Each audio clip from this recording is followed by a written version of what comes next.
She sat at the kitchen table, her fingers nervously tracing the rim of her coffee mug. Her mother's eyes, sharp and knowing, watched her closely. "I'm leaving him," she blurted out, her voice trembling with a mix of defiance and desperation. "I can't live on his small salary anymore. It's suffocating me." Her mother didn't flinch, just sipped her tea, letting the words hang in the air. She'd heard her daughter complain before, but this time, there was a finality in her tone.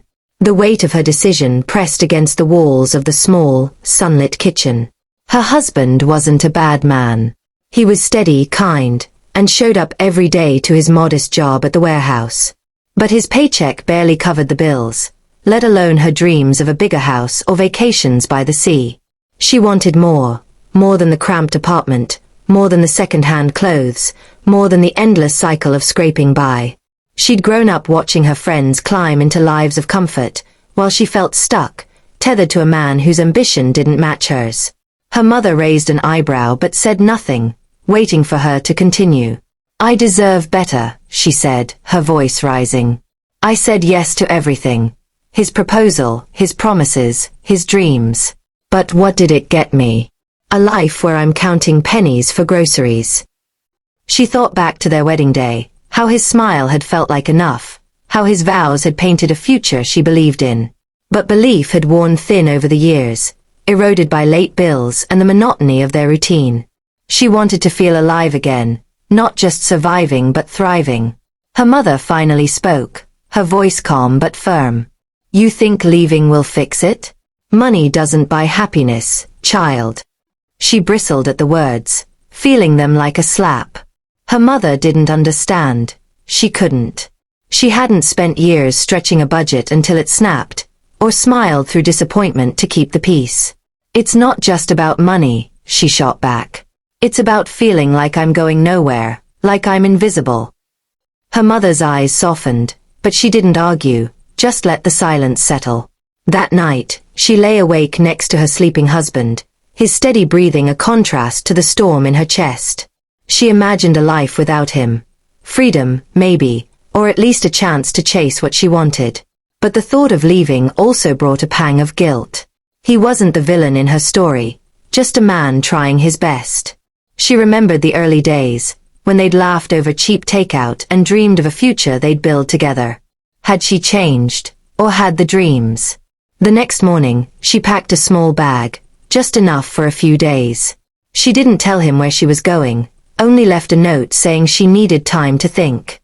She drove to her friend's apartment in the city, a sleek place with floor-to-ceiling windows and a view that made her heart ache with possibility. Her friend, single and successful, welcomed her with wine and sympathy. "You're doing the right thing," her friend said, pouring another glass. "You can't live for someone else's limits." She nodded, but the words felt hollow. Days turned into a week, and the city's glitter began to fade. She wandered through expensive cafes and boutiques, feeling like an outsider peering into a life she didn't yet belong to. She applied for jobs, ones that promised the kind of salary she'd dreamed of, but the interviews left her drained. The questions about her experience, her goals, her reasons for starting over, they forced her to confront how much of herself she'd tied to her husband's world. She missed his quiet presence, the way he'd hum while cooking dinner. One evening, she called her mother, her voice cracking.